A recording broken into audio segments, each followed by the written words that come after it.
Hello everyone. तो जैसा कि मैंने पिछले लेक्चर के अंदर आप लोगों को बताया था कि कॉल अप्लाई और बाइंड फंक्शन क्या होता है, इसके बारे में आज हम लोग डिस्कस करने वाले हैं। ओके, तो ये फंक्शन के अंदर का एक कंसेप्ट है। ओके, बट कुछ डिटेल में है। ओके, और ये हमें काफ़ी यूजफुल भी होता है। ओके, तो देखते हैं कुछ प्रैक्टिकल इंट्यूएशंस के साथ कि कैसे हम लोग कॉल मेथड का यूज करते हैं। ओके, आज के लेक्चर के अंदर हम लोग देखेंगे कॉल मेथड। ओके, सो मैं यहाँ पे एक फाइल बना देता हूँ, function call dot H T M L. Okay, तो मैं फंक्शन कॉल करने की बात नहीं कर रहा हूँ वैसे। ओके, कि मैंने ऐड नाम का फंक्शन बना लिया और उसको कॉल कर दिया तो वो अलर्ट हो जाएगा वगैरह वगैरह। नो नो नो नो, हम लोग डॉट कॉल करके एक मेथड आती है जावास्क्रिप्ट के अंदर। ओके, इसके बारे में डिस्कस करने वाले हैं। ओके, सो प्रैक्टिकल से स्टार्ट करते हैं। ओके, तो लेट्स से मैं सबसे पहले आपको तो कुछ बेसिक्स बताना चाहूंगा ऑब्जेक्ट के बारे में। Okay, because we will be working with object and this keyword. Okay, object और दिस कीवर्ड के साथ काम करेंगे। तो सबसे पहले अब देखते हैं कि ऑब्जेक्ट क्या होता है और दिस कीवर्ड क्या होता है। ओके, सो मैं यहाँ पे एक लेट से एक let employee. Okay, let employee is equal to करके मैं यहाँ पे बना लेता हूँ एक ऑब्जेक्ट, और फर्स्ट नेम मैंने रख दिया कि लेट से राहुल। ओके, और मैंने यहाँ पे लिख दिया उसका प्रोफेशन, तो प्रोफेशन है लेट से developer.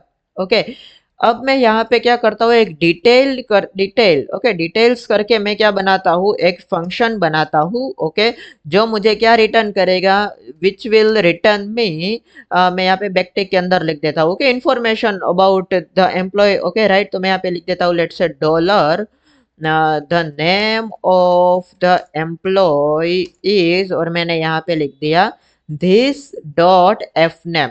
This dot F name यानी कि दिस क्या करता है कि वो अपना जो ऑब्जेक्ट है उसको रिफर करता है, यानी कि दिस ये जो कीवर्ड है वो रिफर करेगा इस एम्प्लॉय वाले ऑब्जेक्ट को। और अगर मैं यहाँ पे एम्प्लॉय डॉट एफ नेम लिखूँ still that is valid. Okay, तो आप कहोगे कि दिस कीवर्ड की यूज करना है। ओके, वो अभी हम लोग देखेंगे कॉल के अंदर। ओके, तो मैंने क्या किया कि the name of the employee is this dot F name and the profession is, यहाँ पे मैं लिख देता हूँ dollar this dot prof. Right, अब मैं अगर मुझे इसको कॉल करना है तो मैं सिंपली यहाँ पे कर देता हूँ कंसोल लॉग एम्प्लॉय, तो वो मुझे रिटर्न कर देगा ये पूरा ऑब्जेक्ट। ओके, ऑब्जेक्ट जो होता है वो बेसिकली क्या होता है, की और वैल्यू की पेयर होती है, और मे बी वो हमने पहले भी डिस्कस किया है। तो देखो फर्स्ट नेम आ गया, प्रोफेशन आ गया, डिटेल आ गई। डिटेल में क्या आया है देखो, अभी मुझे अगर मैं इसको कॉल करूँ एम्प्लॉय, अगर मुझे सबसे पहले तो एफ नेम चाहिए तो मैं क्या लिखूंगा, एम्प्लॉय डॉट एफ नेम, तो वो मुझे सिर्फ राहुल डिटेल करेगा। अगर मैं यहाँ पे करता हूँ F name dot sorry employ dot prof, तो देखो ये मुझे डेवलपर रिटर्न करेगा। और अगर मैं यहाँ पे करता हूँ एम्प्लॉय डॉट डिटेल्स, और डिटेल्स क्योंकि क्या है एक फंक्शन है and it's returning me something, तो I have to call it by brackets. Okay, तो मैं यहाँ पे एक ब्रैकेट लगा देता हूँ। तो अब देखो अब आ रहा है कि the name of the employee is Rahul and the profession is developer. Right, तो आप कह सकते हो कि भाई अगर मैं यहाँ पे एम्प्लॉय लिखता तो भी सेम ही रिजल्ट है ना, तो फिर क्यों हमें यूज करना है दिस कीवर्ड। ओके, देखो there is no changes in the output, but then why we should use this keyword. देखो इसके बारे में कुछ डिटेल में देखते हैं। ओके, तो अभी क्या करता हूँ मैं, देखो ये रिटर्न कर देता, ये जो है रिटर्न नहीं, मैं इसको रिमूव कर देता हूँ, प्रोफेशन और एफ नेम दोनों को मैंने क्या कर दिया, डिलीट कर दिया। अच्छा, अब मैं यहाँ पे मैंने एक स्टैटिक रख दिया है कि एम्प्लॉय में से ही एफ नेम लेना है और एम्प्लॉय में से ही प्रोफेशन लेना है। बट एम्प्लॉय के अंदर ना ही हमने कोई फर्स्ट नेम नाम की रखी है और ना ही मैंने प्रोफेशन नाम की रखी है, तो वो कहाँ से आएगी, वो आएगी लेट से लेट सेकेंड एम्प्लॉय से। तो मैं एक काम करता हूँ, let E M P two is equal to यहाँ पे बना देता हूँ कि name. Okay, F name even में मुझे की सेम रखनी होगी। ओके, तो मैंने एफ नेम यहाँ पे रख दिया लेट से शुभम। ओके, और यहाँ पे मैंने लिख दिया कि प्रोफ। ओके, तो प्रोफ मैंने लिख दिया लेट से डेवलपर। ओके, और मैंने लेट से यहाँ पे कर दिया E M P three is equal to एक और ऑब्जेक्ट, और यहाँ पे मैंने लेट से मैंने लिख दिया एफ नेम के अंदर अजय।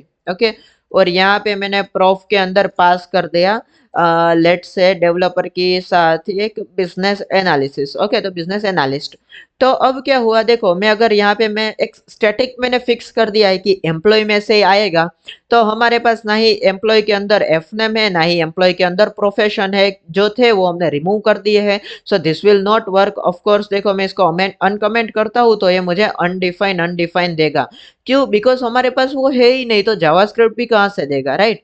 बट यस, अगर मैं यहाँ पे करूँ emp2.fname और अगर मैं यहाँ पे करूँ emp2.prof, तो देखो ये मुझे रिटर्न कर रहा है, राइट? बट मैं चाहता हूँ कि ये emp3 वाला भी कभी कभी रिटर्न करे, तो मैं यहाँ पे स्टैटिक नहीं रख सकता, राइट? मैं इसको डायनेमिक बनाने के लिए यहाँ पे दिस कीवर्ड यूज करता हूँ। अब मैं क्या करूँगा, देखो मैं यहाँ पे सिंपली प्रिंट करूँगा कंसोल लॉग के अंदर कि एम्प्लॉय डॉट डिटेल्स सबसे पहले, तो ओके डिटेल्स नाम का, क्योंकि एम्प्लॉय के अंदर फंक्शन है इसलिए, ओके। तो डिटेल्स डॉट कॉल, मैं उसके अंदर क्या कॉल करूंगा, लेट से मैं कॉल करना चाहूंगा mp2, ओके, emp2। यानी कि अब emp2 यानी कि एम्प्लॉय 2 की जो एफ नेम और प्रोफेशन की वैल्यू है वो चली गई है यहाँ पे दिस कीवर्ड के अंदर। तो देखो यहाँ पे the employee name is Shubham and profession is developer, और अगर मैं यहाँ पे emp3 एम्प्लॉय 3 कर देता तो यहाँ पे आ जाता the name of the employee is Ajay and profession is BA, okay. That's why मैं यहाँ पे एम्प्लॉय डॉट एफ नेम और एम्प्लॉय डॉट प्रोफ नहीं रखा, बिकॉज वो स्टैटिक हो जाता, और क्योंकि हमारे पास उसके अंदर कुछ वैल्यू थी ही नहीं, तो हमें क्या करना होगा, दूसरे ऑब्जेक्ट से कॉल करानी होगी। दैट्स वाई हमने यहाँ पे दिस कीवर्ड का यूज किया है। तो आई होप कि आपको ये कॉल फंक्शन समझ में आ गया है। और अगर आपको इसका प्रैक्टिकल चाहिए तो आप एक काम कीजिए, नेक्स्ट लेक्चर के अंदर नेक्स्ट लेक्चर तक वेट कीजिए, ओके। इसका प्रैक्टिकल जो है वो मैंने वहाँ पे एक बढ़िया सा एक फंक्शन बना के, एरिया कैलकुलेशन का फंक्शन बना के मैंने इसको डिटेल में काफी समझाया है, ओके। सो आई होप कि आपको ये जो कॉल मेथड का इंट्रोडक्शन था वो काफी अच्छा लगा होगा और आपको समझ में आ गया होगा। थियोरिटिकल और थोड़ा सा प्रैक्टिकल भी हमने किया ही है, राइट? तो नेक्स्ट लेक्चर के अंदर एक और प्रैक्टिकल एग्जांपल देखेंगे कॉल मेथड का, जिससे कि ये कंप्लीट आपको क्लियर हो जाए, okay. So yeah, thank you for watching. We'll see you in the next lecture.